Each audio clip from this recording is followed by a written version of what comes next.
Some of the Republican senators who were not only most on board with Donald Trump whipping his base into a frenzy about fake allegations of voter fraud before Wednesday, but those quickest to jump back on the Senate floor after the mob was cleared out to go back to doing what that mob wanted them to do, are Senator Cruz and Senator Hawley. And they are now facing calls from multiple elected Democrats for them to resign, including Representative Alexandria Ocasio-Cortez, who tweeted, "Senator Cruz, you must accept responsibility for how your craven, self-serving actions contributed to the deaths of 4 people yesterday and how you fundraised off this riot.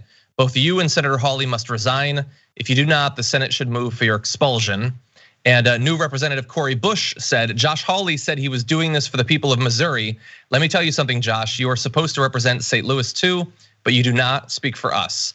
You have blood on your hands, and that's why I'm calling for your removal from Congress." Now, it's mainly so far been representatives. There are a few others, including a few senators, and we'll turn to more of their comments in a second. But what do you think about the effort to try to put a little bit of the attention on some of the Republicans who not only were spreading the same, man, those pictures of Josh Hawley or something, that's a guy with a face.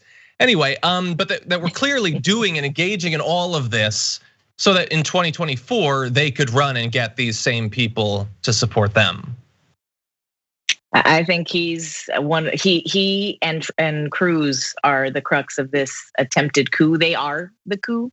What happened inside the GOP is the most dangerous threat to this country, and within the right as well. I mean, they really are dissolving this party that, at a time where I've never been a fan of the Republican Party, there were these fiscal conservative Republicans that we didn't agree eye to eye, but they weren't off the deep end like it's been. Hawley and Cruz, they need to get out of here. I think this is totally appropriate. I always support AOC in her endeavors, and this is not an exception. I think she's right on the money on this one. What we need is there has to be a Republican other than Mitt Romney to call these guys out. The problem with AOC doing it is AOC doing that for their followers, for Hawley's followers. That's the greatest endorsement he can get, is that AOC is mad at him. It has to be done by, and like Viviana was talking about, and I have friends and I call them the responsible Republicans, the adult Republicans who are, fiscal and whatever, the old Republican Party. It's gonna take some of them to call out Cruz, to call out Hawley. Any Democrat doing it is an endorsement to their mob. So here's why I think it doesn't matter though, Alonzo, because they didn't win. They didn't get anything done. They were in a ruby red state. They couldn't flip it. That was with Trump's help. That was with people like Hawley backing them. They went over there, they marched to the Capitol. They did nothing. They acted like a bunch of idiots, took some TikToks. They did nothing. So it doesn't really matter if you pander to their fans at this point because they have no power. I mean, that's been proven by this week. I've seen them try to exert themselves and their white supremacy. So I think even though you're right, it's not like this is gonna change anybody who's on the right. AOC coming forward, and we do need support from the GOP to start calling out this insurrection. I just don't think that we need to sway those people. These QAnon supporters are mentally ill. That poor woman who was shot in the chest, she wasn't right in the head. Well, you're nicer than me saying that poor woman. I can't, I can't. I feel bad for people with mental illness. What I'm saying is to get them expelled from the Senate. I'm not talking, to actually do something, it's gonna take Republicans to call them out. I fully agree with what you're saying as far as trying to convert them or whatever. No, and AOC, God bless her for saying it. It's amazing she's the only one brave enough to say it out loud. And then 3 years from now, someone will anonymously say, I agreed with it. Shut up, So, but that's how. But somebody has to say it out loud first, though, Alonzo, right? Right. I mean, Absolutely. About 5 years ago, you couldn't even be talking about white supremacy. You couldn't even be talking about, the things that we're talking about today. So you have to have those people with the bullhorn that people say, oh, she's always talking, she's always doing this. Let her keep screaming out there, because eventually people are going to come and back her up because there's so many cowards out there. The GOP is filled with cowards. It's disgusting. Trump is the lead coward. Well, and remember how people treated Rashida Tlaib when she was like the first calling for Trump to be impeached. Now, like over 100 Dems are lining up to get on board with Ilhan Omar and her effort to do it. Yeah, so far I don't see a lot of Republicans who are, like you can have Lisa Murkowski's like Trump's the worst, I guess, but she's not calling for her Republican colleagues in the Senate to step down. You do have people like in Hawley's case, I forget the individual, but one of his supposed mentors who was a huge donor to him and pushed for him to get elected to the Senate is calling for the Senate to censure him. So again, that's not the same as an elected representative. That would be obviously much better. I do want to give credit to a few other, at least Democrats who are doing it. So let's play some tape here of Senator Coons talking about this. Do you support calls for their resignation, Senators Cruz and Hawley? I'm sorry?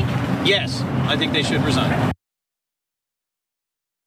So that was quick. He didn't have much to say about it necessarily, but Joaquin Castro also tweeted that Senators Ted Cruz and Hawley should immediately resign. Is it going to amount to much? Potential? Perhaps not. What I think it is useful for, at least in the short term, is that I think a lot of people, whether they admit it or not, are thinking, let's just get to January 20th. Let's just get there, and then this will be done. We'll be able to move past all this, as if all of those, those people who've been activated in support of Trump and that believe QAnon and all of that are all just gonna go away. Like they may not have Trump anymore, or in fact they might, and Trump might come back in a few years, or they might have someone else. Ted Cruz and Hawley, whether they will actually end up being successful in getting all these QAnon people to support them in anything is an open question. I personally think that both of them are uncharismatic doofuses and they won't be able to replicate what Trump has done. But that's what they're trying to do. And so getting people to understand the threat that they pose early on, like if you're going to stop a threat, you have to at least acknowledge it as the first step. And I think that this is part of that. I agree. I think Hawley's gonna end up going the way of Santorum. Where people like, oh wow, no, he is crazy. Oh yeah, we got to get rid of, that, because that's what happened with Santorum, right? He just pointed, and then people finally were like, oh wait, no, he's crazy. Okay, we're done with him. Cruz, I think, is more dangerous because Cruz has been an operative all his life. He knows his way around, and he will, stick around. His hope, obviously, is to run in 2024 with the backing of all this crazy. And I don't know how that's going to play out, but Hawley, I think Hawley's gone too far, and that he's going to, end up with a job on Fox News or CNN. What is that? Ended up. One or something. I don't know. Yeah, Fox News is going to have a lot of fresh blood. We got Hope Hicks coming in. Caitlin McEnany, whatever her name is, gonna go back. We got a lot of, I think we need to let capitalism be their demise. It's already happening with Hawley. He's losing his book deal. He's losing support. He's definitely gonna look like a kook. He already looked like a crazy person, giving them the whole, fist pump to this crazed, hopped up, rabble roused crowd. These guys are the danger. These are the politicians that are the swamp. We need to get them out. And I do think people are gonna start thinking they're crazy. My prediction is they won't even make it on the primary ticket. I hope so. Yeah, my fear is that, like for the past 4 years, we've been saying like, what if Trump wasn't a complete dummy? And I don't think that either of them have what it takes to get this crazy crowd to follow them. I think that this crazy crowd wants something more honestly crazy. Like I think Hawley's crazy and Ted Cruz is crazy, but they're playing this sort of crazy for the crowd. They're insane about their politics, but they're pretending to believe the voter fraud stuff. And I think it's obvious that they're pretending. Like the crowd still likes it because they want somebody standing up for them in Congress. But I think there will be a Marjorie Taylor Greene or someone else who you look into their eyes and you know that you're staring into the void. Someone who's legitimately the craziest person in the room. And I think that person will probably beat them. But if they get in, they're not gonna spend their days literally watching 12 hours of Fox News and ordering McDonald's. Like they'll actually be doing dangerous, damaging things at a far faster pace than Trump was capable of or interested in doing.